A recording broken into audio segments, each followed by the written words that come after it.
سلام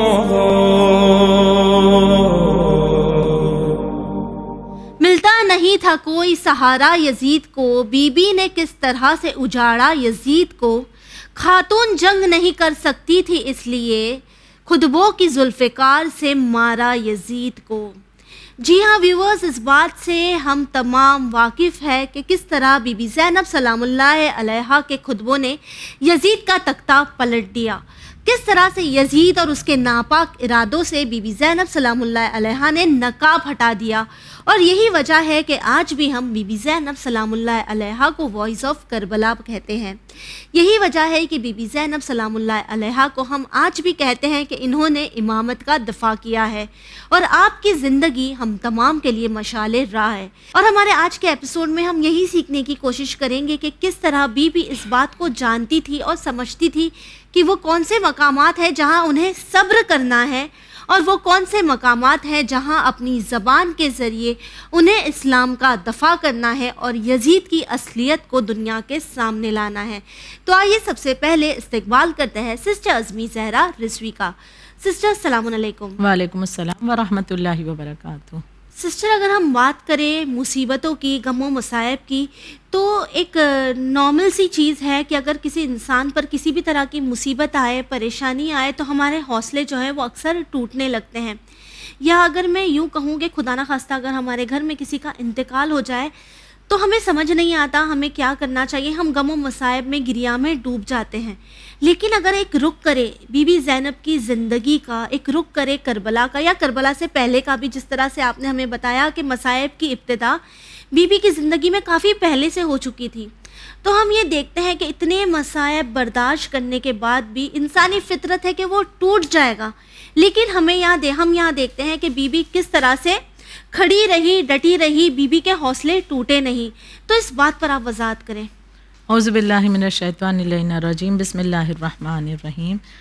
یقیناً مصیبتوں میں جو چیز سب سے زیادہ انسان کو سہارا دیتی ہے وہ اس کا خود کا اپنا حوصلہ ہے،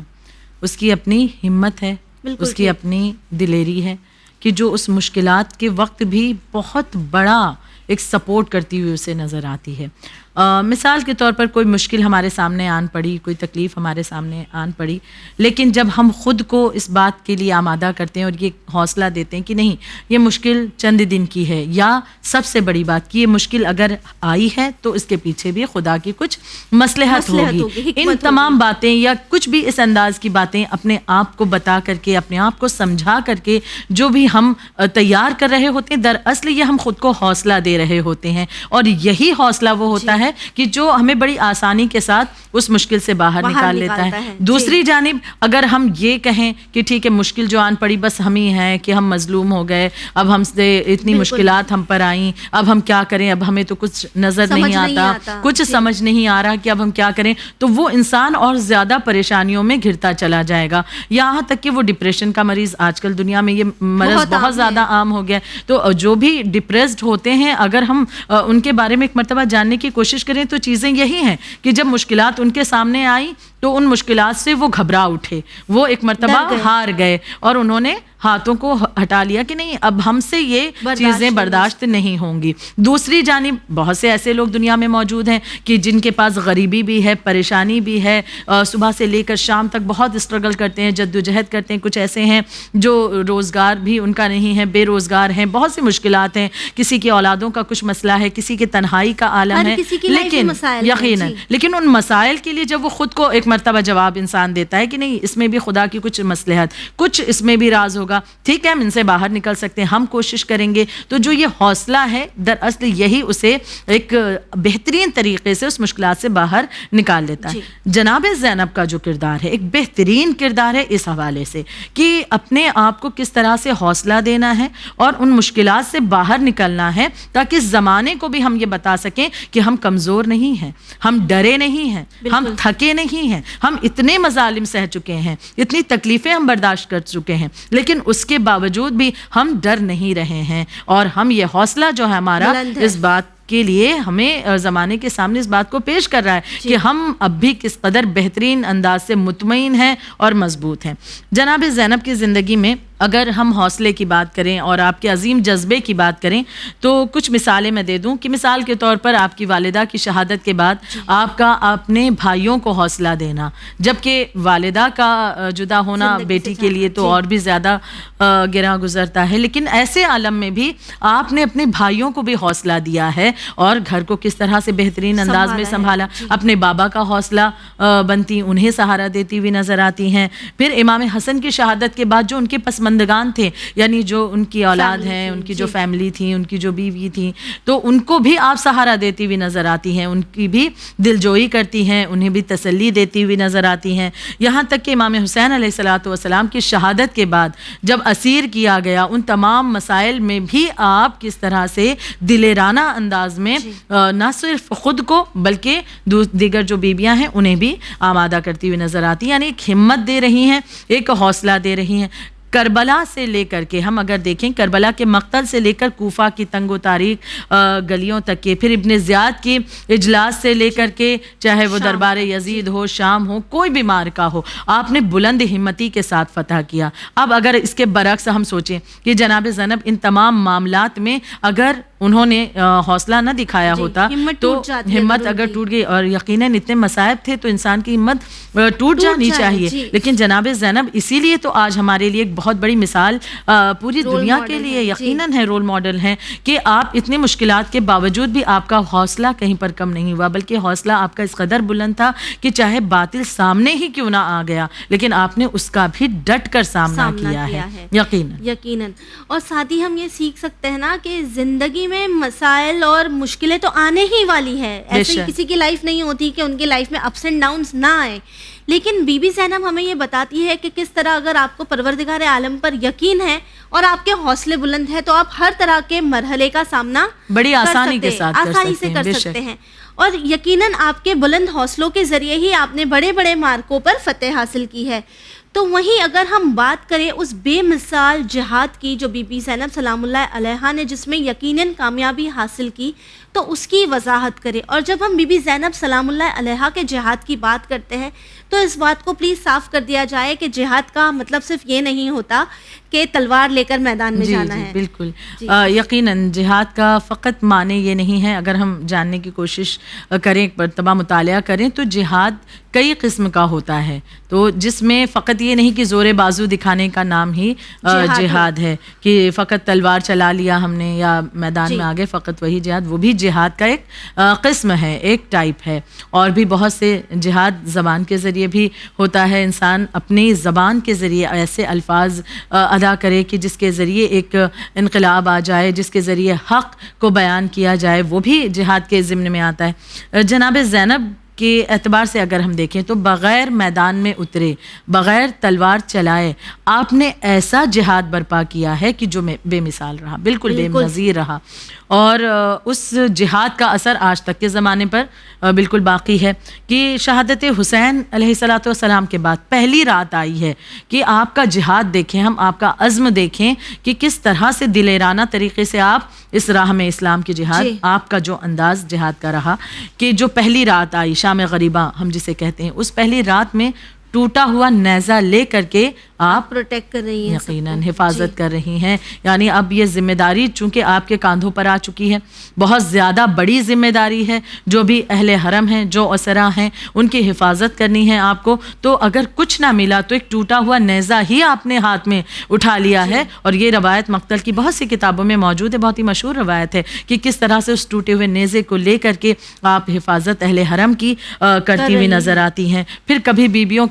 کو صبر کی تلقین کرتی ہوئی نظر آ رہی ہیں۔ یہ بھی آپ کا ایک بہترین جہاد تھا کہ نہ صرف خود کو بلکہ دوسروں کو بھی آپ نے ہمت بندھائی ہے، پھر کبھی بچوں کو ڈھارس بندھاتی ہوئی نظر آتی ہیں۔ پھر یہ قافلہ جب آگے بڑھا ہے تو ہم اس میں دیکھ رہے ہیں کہ کتنی مشکلات کا سامنا، یہاں تک کہ راہ سے جب لے جایا جاتا تو بعض اوقات اونٹوں کو تیز دوڑایا جاتا تو اونٹ کی بلندی سے بچے گر جاتے تھے، تو آپ نے خود کو گرانا شروع کیا اور گرا کر خود کو ان بچوں کو بچا بچاتی جاتی تھی, لیکن اس مقام پر کبھی بھی آپ نے کوئی شکوہ نہیں کیا کہ میں اتنی مشکلات میں ہوں, اس قدر پریشانیوں کا سامنا, یعنی اس وقت بھی اپنے بارے میں بھی نہیں سوچا یقیناً, اور بچوں کو بھی پروٹیکٹ کرتی رہی, اس طرح سے اس قافلے کو بچاتی رہی ہیں, یہاں تک کہ خود کو گرا کر اذیتیں دے کر کے بچوں کو جہاں پر بچایا. بیبیوں کے لیے بھی آپ نے مدد کی ہے کہ جب کوئی تازیانہ لے کر بڑھتا تو جناب زینب جان رہی ہیں کہ بیبیاں بہت زیادہ اذیتیں برداشت کر چکی ہیں, انہوں نے اپنی اولادوں کو کھویا ہے, بیوی نے بھی اپنی اولاد کو کھویا ہے, لیکن یقیناً وہ حوصلہ آپ کا جو آپ کو اس طرح سے آمادہ کیے ہوئے آپ چاہتی وہی حوصلہ دیگر میں بھی آئے, تو آپ بیبیوں کو بچانے کے لیے آگے بڑھتی. جو تازیانہ بیبیوں پر پڑنے والا ہوتا آپ چھا جاتی, اس تازیانے کا وار آپ اپنی پشت پر لیا کرتی تھی. یعنی ہر اعتبار سے آپ نے وہ بہترین جہاد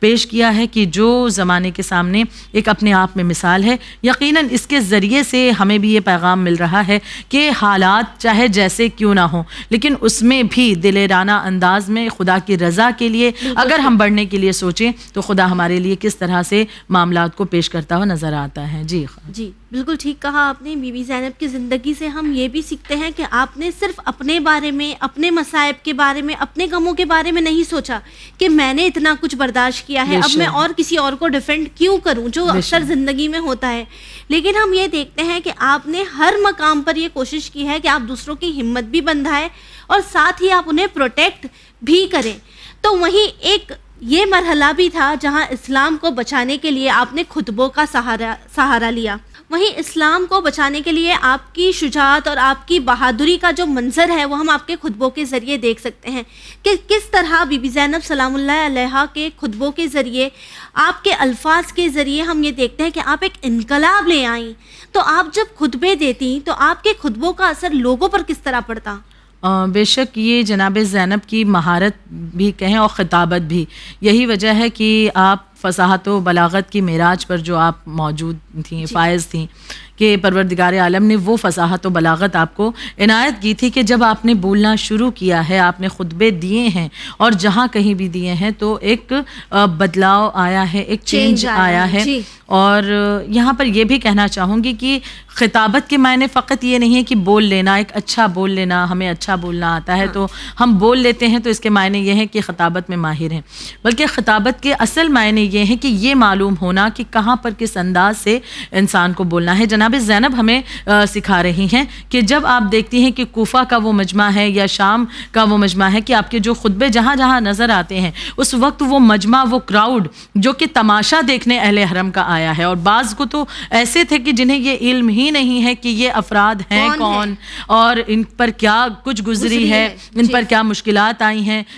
نہ صرف یہ خطبے بلکہ جب راہ میں کوفہ سے لے کر شام پہنچے, پورا سفر تھا, اس میں بھی کئی مقامات پر آپ کے خطبے جو ملتے ہیں کہ جہاں جہاں پر آپ نے کلام کیا ہے اور خطبہ دیا ہے تو اس کے پیچھے ہم دیکھیں کہ یہ راز بہت کچھ ایسا بھی رہا کہ جو لوگ جانتے نہیں تھے وہ آگاہ ہوتے چلے گئے کہ واقعات کربلا کیا ہوا, کربلا میں کیا کچھ گزرا, کربلا میں فرزند رسول کو شہید کیا گیا, پھر ان کے ہی اہل حرم ہیں, ان کے اہل بیت اطہار ہیں جنہیں اسیر کیا گیا. تو اگر یہ بیبیاں نہ بولتی, بالخصوص جناب زینب یہ خطبات نہ دیتی تو یہ چیزیں زمانے کے سامنے ظاہر نہیں آتی. یعنی اس بات کی دلیل ہے کہ ہر جگہ پر چپ رہ جانا ہی فائدے مند نہیں ہے. یعنی صبر کو یہ نہیں کہا جائے کہ اگر آپ صبر کر رہے ہیں تو آپ کو چپ رہنا ہے. بالکل بالکل, بے شک صبر کے جو مقامات ہیں وہ اپنے ایک جگہ, لیکن کچھ مقامات ہیں جہاں پر یقیناً بولنا ضروری ہے, کیونکہ اگر آپ نہیں بولتے ہیں تو آپ کیسے زمانے کے سامنے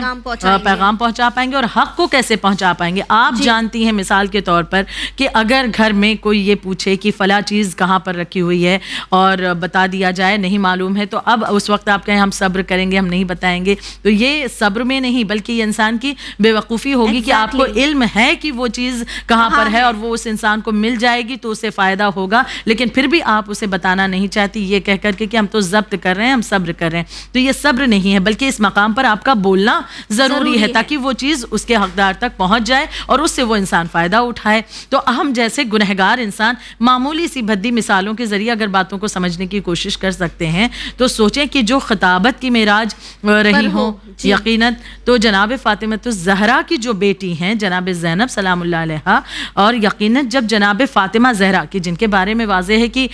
کبھی بھی آپ کو آسمان نے بھی آپ کے سر کو کھلا نہیں دیکھا، کبھی بھی آپ نے کسی نے آپ کی آواز نہیں سنی، لیکن جب موقع پڑا ہے آپ دربار میں آئی ہیں اور خطبہ فدق کے ذریعے اپنی بات کو پیش کیا. نہ صرف بات کو پیش کیا بلکہ زمانے کو یہ بھی بتا دیا کہ اگر بھول گئے ہو تو جان لو کہ میں اس رسول کی بیٹی ہوں کہ جس کا کلمہ پڑھتے ہو، جس رسول نے تمہیں تمہاری ہدایت کی تھی، وہ تمام تر باتیں آپ نے آگاہ کی ہے، پھر اپنے حق کی باتیں کی ہے، خدا کی حمد و ثنا، ہر چیزیں تمام تر آپ انہی کی بیٹی ہیں. تو لہٰذا جب بولنے کا وقت آیا آپ نے دیکھا کہ ضرورت ہے کہ یہ لوگ جانتے نہیں یا اگر کچھ جانتے ہیں تو مان نہیں رہے ہیں، تو لہٰذا ان لوگوں کو بتانے کے لیے جو جانتے نہیں تھے اور جو جان کر بھی انجان بنے ہوئے ہیں انہیں جگانے کے لیے، ان کے ضمیر کو بیدار کرنے کے لیے آپ نے خطبات پیش کیے ہیں. اور یقیناً ان خطبوں کا اثر بھی ہوا ہے کہ جیسے کہ ہم کوفہ میں دیکھیں کہ کوفہ میں جب آپ نے خطبہ دیا ہے تو سب سے بڑا اثر تو یہی ہوا کہ جو لوگ آئے تھے ہنستے ہوئے آئے تھے کہ ہم چلو دیکھیں گے تماشا، کہا لگاتے ہوئے ہنستے ہوئے آئے ہیں. لیکن ان خطبوں کا اثر یہ ہوا چند دیر میں، چند لمحات میں وہ اثر ان کے دل پر طاری ہوا کہ اب جو ہنستے ہوئے آئے تھے رو رہے ہیں، وہ رو رہے ہیں، گریہ کر رہے ہیں اور روتے ہوئے اپنے سروں کو، اپنے بالوں کو نوچتے ہوئے اپنے گھر کی طرف یہ لوگ پلٹے ہیں. یعنی خطبے کا یہ اثر ہوا ہے. پھر آپ کا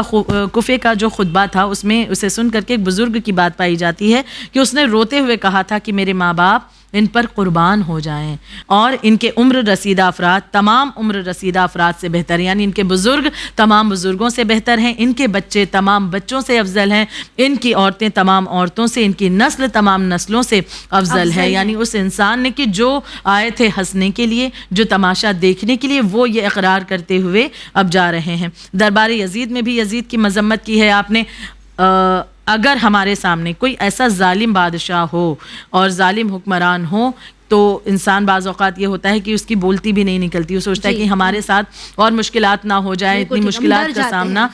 ہم کر چکے ہیں. لیکن آپ نے دربار یزید میں یزید کو بے نقاب کر دیا کہ جو درباری موجود تھے ان کے سامنے بھی آپ نے جب خطبہ دیا ہے اور اس انداز میں کہ اس کے ظلم کی باتیں اور اس نے کیا کچھ ظلم ڈھایا ان چیزوں کو ایک مرتبہ پھر سے آپ نے بیان کیا اپنے خطبوں کے ذریعے سے، تو بہت سے لوگ تھے کہ جو اور بھی زیادہ ان چیزوں سے آگاہ ہوتے چلے گئے اور آپ نے اس انداز میں خطبہ دیا کہ جس کا اثر وہاں پر بھی ہوا اور مظلومیت امام حسین کو آپ نے زمانے کے سامنے واضح بھی کیا ہے. پھر ایک اور مثال کی عقیلہ بنی ہاشم ہی کی جو تقریریں تھیں، آپ کے خطبے تھے، ان کا اثر یہ ہوا کہ جو صحابی رسول تھے عبداللہ بن عفیف، بہت ہی مشہور ان کا واقعہ پایا جاتا ہے، صحابی رسول عبداللہ بن عفیف، تو انہوں نے بھرے مجمع میں سراپا احتجاج کر دیا تھا. ان خطبوں کا اثر تھا کہ جو خطبے آپ نے دیے تھے ایک مرتبہ یاد دہانی ذہنوں میں کرائی تھی، اور ان خطبوں کا اثر یہ ہوا کہ کئی لوگ جو تھے حکومت کے خلاف ہونے لگے، یزید کے خلاف لوگ اٹھ کر کھڑے ہونے لگے، بغاوت ہونے لگی، انقلاب آنے لگا. کئی بڑے بڑے جو فوجی سردار تھے لشکر کے وہ لشکر کو چھوڑ کر کے جانے لگے. شہر کے معزز باشندوں نے کوفہ چھوڑنا شروع کر دیا، کوفہ چھوڑ کر کے جانے لگے. یہاں تک کہ ایک وقت ایسا بھی آیا کہ عبداللہ ابن زیاد، جو ابن زیاد ہے، اس کو برا وقت ایسا بھی دیکھنا پڑا کہ جب بصرہ میں جہاں وہ گورنر تھا جب تقریر کرنے کھڑا ہوا تو لوگوں نے اسے پتھروں سے مارا ہے. یعنی یہ مکافات عمل ہے کہ تم نے ایک انتظام آل رسول کے لیے کیا تھا، تم نے ظلم و زیادتی کے بازار کیے تھے، تو لہٰذا مکافات عمل یہ دنیا ہے. یہاں سے بھی ایک پیغام مل رہا ہے کہ جو بھی ظلم و زیادتی کرے، ایک معمولی سے انسان پر، ایک جانور پر ہی کیوں نہ کرے، خداوند عالم ظلم کے بدلے میں اس پر بھی وہ چیزیں ضرور آتی ہیں. اور یہ چیزیں حدیثوں میں وارد ہوئی ہیں کہ جو انسان کسی پر ظلم کرتا ہے جب تک خود وہ ان چیزوں کا سامنا نہ کر لے وہ اس دنیا سے جائے گا بھی نہیں. یقیناً ان چیزوں کا سامنا، چند چیزیں مکافات عمل کے ضمن میں ہے نا کہ جو اس دنیا میں ہی پروردگار عالم اسے سزا دیتا ہے اور آخرت میں بھی، جیسے کہ والدین کے ساتھ نافرمانی کرنا، جو والدین کا نافرمان ہوگا انہیں اذیتیں دے گا، تو لہٰذا اس کی اولادیں بھی اسے ضرور اذیت دیں گی اس دنیا میں، اور آخرت کی سزا تو وہ بھگتے گا ہی. دوسری چیز، جو اپنے محسن کے ساتھ دغا کریں، کوئی ایسا انسان جس نے آپ کے ساتھ احسان کیا، آپ اس کے ساتھ دغا کریں، آپ اس کے ساتھ غداری کریں، تو اس دنیا میں آپ کے ساتھ بھی وہی ہوگا، اور آخرت میں اس کی سزا تو اپنی جگہ ہے. اور تیسری چیز ہے، اگر آپ نے کسی پر ظلم کیا ہے تو اس کے لیے تیار رہیں کہ آپ کے ساتھ بھی وہی ہوگا، وہ پلٹ کر کے اس دنیا میں بھی اور آخرت میں بھی ملنے والا ہے. یہاں پر اس کی واضح مثال ہمارے سامنے موجود ہے. بالکل ٹھیک. کربلا ہم تمام کے لیے ایک بہت ہی بڑا پیغام ہے جو ہمیں یہ بتاتی ہے کہ جب بھی کبھی کسی پر ظلم کیا جائے گا تو اس نے جو جس کے ساتھ کیا ہے وہی پلٹ کر اس کے ساتھ ضرور ہوگا. وہ اس بات کو ہر دور میں ہر طرح سے واضح کر دیتا ہے کہ انقلاب لانے کے لیے آپ کو کسی تلوار کی ضرورت نہیں. اسلام تلوار کی زور پر نہیں پھیلا، بلکہ اسلام پھیلا ہے حق بیانی کے ذریعے. اور حق بیانی کس طرح کی جاتی ہے یہ ہم بی بی زینب سلام اللہ علیہا سے سیکھ سکتے ہیں. سسٹر، ہم یہ دیکھتے ہیں کہ کس طرح بی بی زینب سلام اللہ علیہا کے خطبوں نے انقلاب برپا کیا. جو لوگ ہنسنے آئے تھے، ہنستے ہوئے آئے تھے، وہ پلٹ کر روتے ہوئے چلے گئے. تو وہ انقلاب ہم دیکھتے ہیں، اس کا اثر اس زمانے میں ہم نے دیکھا. اگر بات کریں ہم آج کے دور کی اور انہی خطبوں کی، تو کیا اس کا اثر آج کے زمانے میں بھی نظر آتا ہے؟ بے شک بی بی سلام اللہ علیہ کے خطبوں سے آج بھی ہم بہت کچھ درس حاصل کر سکتے ہیں جب ان خطبوں کو ہم پڑھیں کہ ان خطبوں میں بیان کیا کیا گیا ہے. کیونکہ کچھ خطبے تھوڑے سے طویل بھی ہیں، تو ہم بھی اپنی طرف سے کوشش کریں کہ مطالعہ کی عادت ڈالیں، پڑھنے کی پڑھیں یقیناً. تو اردو میں موجود ہی ہے، ترجمہ مختل کی کتابوں میں وہ خطبے موجود ہیں. تو جب ہم پڑھیں گے تو خود بخود یہ چیزیں واضح ہوں گی کہ بی بی نے کس انداز سے باتوں کو بیان کیا ہے. اور ان خطبوں کا اثر جو کچھ، اگر میں یوں کہوں کہ مختصراً ہم بیان کریں کہ آج ہم ان خطبوں سے کیا سیکھ سکتے ہیں، تو ایک بہت بڑا پیغام کہ صبر کا سب سے پہلے. لیکن صبر بھی کب؟ کہ جب مصیبتیں، مشکلات یا زندگی کے اتار چڑھاؤ آتے ہیں تو اس وقت اس سے ڈرے نہیں، بلکہ اس وقت صبر کر کے صبر کے ذریعے خدا کی بارگاہ میں اپنی فریاد کو رکھیں. ایک بہت بڑا پیغام کہ جناب زینب پر جب اتنی مشکلات آئیں، آپ نے صبر کا دامن تھاما ہے، آپ نے کہیں پر بد دعا نہیں کی ہے، آپ نے کہیں پر ایسا نہیں ملتا ہے کہ آپ خدا سے فریاد اس انداز سے کرتی ہوئی یا شکوہ کرتی ہوئی نظر آتی نہیں، بلکہ ہر مقام پر آپ مطمئن ہیں کہ جب یزید چاہتا ہے کہ آپ کے ذریعے کچھ ایسی باتیں زمانے کے سامنے اور پوچھتا ہوا نظر آتا ہے کہ آپ نے کربلا میں کیا دیکھا، تو جناب زینب نے کتنے اطمینان سے کہا تھا. یہ صبر ہی کی مثال تھی کہ آپ نے کہا میں نے کربلا میں حسن کے سوا کچھ نہیں دیکھا، خوبصورتی کے سوا کچھ نہیں پایا. تو یقیناً جب اتار چڑھاؤ ہوں تو صبر کا راستہ اپنانا ہے. دوسرا پیغام جناب زینب سلام اللہ علیہا کے خطبے ہمیں دے رہے ہیں کہ جب ایسا معاملہ آئے کہ جہاں پر حق کو بیان کرنا ضروری ہو تو وہاں پر یہ نہ ڈریں کہ معاملہ کیا ہو سکتا ہے، کیونکہ پروردگار عالم کا وعدہ ہے کہ موت جب معین ہے کوئی اس سے پہلے آپ کی موت کو قریب نہیں کر سکتا، کوئی آپ کے مقدر کے رزق کو چھین نہیں سکتا. تو لہٰذا حق کو آپ بیان کریں گے، جو آپ کے لیے اللہ نے معین کیا ہے وہ بہرحال آپ کو ملنا ہے. تو بد زبان لوگوں سے، شر پسند لوگوں سے یا چیخنے چلانے والوں سے ڈر کر کے حق کو نہ دبائیں، بلکہ حق کو پیش کیا جائے. یہ بہت بڑا پیغام جناب زینب ہمیں مخصوص طور پر دے رہی ہیں. پھر امر بالمعروف اور نہی عن المنکر کا، کہ نیکی کی ہدایت کرنا اور برائی سے روکنا، یہ امر ہمارے لیے بے حد ضروری. جو مقصد امام حسین تھا وہی مقصد جناب زینب تھا، اور وہی مقصد عزاداران امام مظلوم بھی ہونا چاہیے کہ ہمارا بھی مقصد یہ ہو کہ ہمارے تمام تر کام اس انداز سے ہو کہ ہم اپنے آپ کو بھی اور زمانے کو بھی اچھائیوں کی طرف لے جائیں، برائیوں سے روکنے کی کوشش کریں. چوتھی چیز ہے کہ ظلم و ستم کا مقابلہ جو ہے کیا جائے. ظلم و ستم سے ڈر کر کے ہار نہ مان لی جائے، بلکہ اس کا مقابلہ کیا جائے. جناب زینب کی مثال موجود ہے. بھائی مارے جا چکے ہیں، گھر بار لٹ چکا ہے، خیام جلائے جا چکے ہیں، اسیر ہو چکی ہیں، مردوں میں سوائے سجاد و باقر کے کوئی باقی نہیں ہے، اور اس عالم میں کہ ردائیں بھی سر سے چھینی جا چکی ہیں. لیکن اس کے باوجود بھی آپ نے مقابلہ کیا ہے دشمن کا. اور پھر فتح کس کی نصیب ہوئی ہے؟ یقیناً آپ لوگوں کی، ان مقدس ہستیوں کی، کہ اللہ نے اس یادگار کو ایسا قائم کیا کہ رہتی دنیا تک کے یزید لعنت اللہ ہی رہے گا، اور یقیناً مولا حسین اور ان کے یہ خانوادے کی ہر طرف جو ہے پروردگار عالم نے ان کی مرتبے کو بلند سے بلند ہی کیا ہے. اور ایک اور بہت بڑا پیغام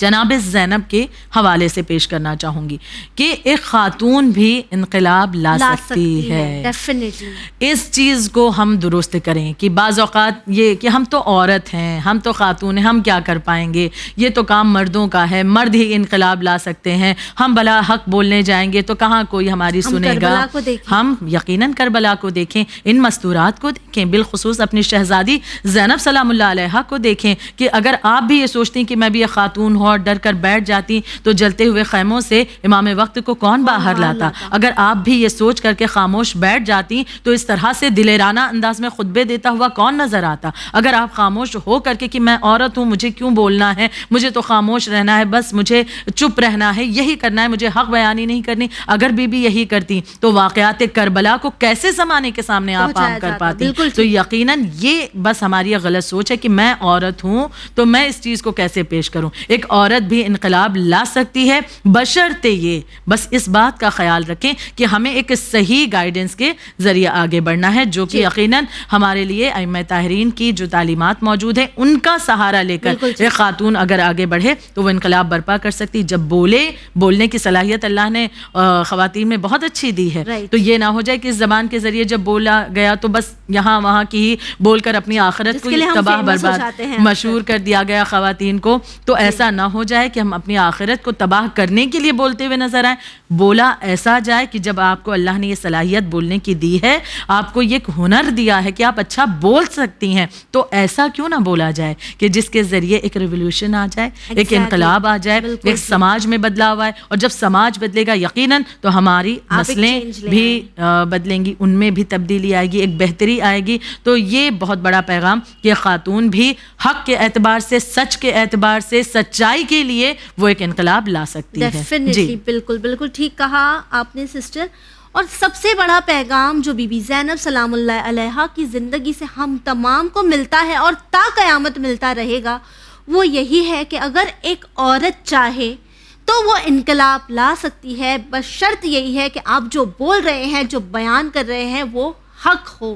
وہ صحیح ہو. اور پھر اگر آپ جانتی ہیں کہ کس طرح آپ کو اپنی بات لوگوں تک پہنچانا ہے, تو آپ کو کسی زور اور زبردستی کی ضرورت نہیں ہے. صرف آپ کے الفاظ ہی آپ کا ساتھ دے سکتے ہیں, اور آپ کے الفاظ ایک چینج ضرور لا سکتے ہیں. بس آپ سے بھی یہی کہنا چاہیں گے کہ اپنے آپ کو کمزور نہ سمجھیں.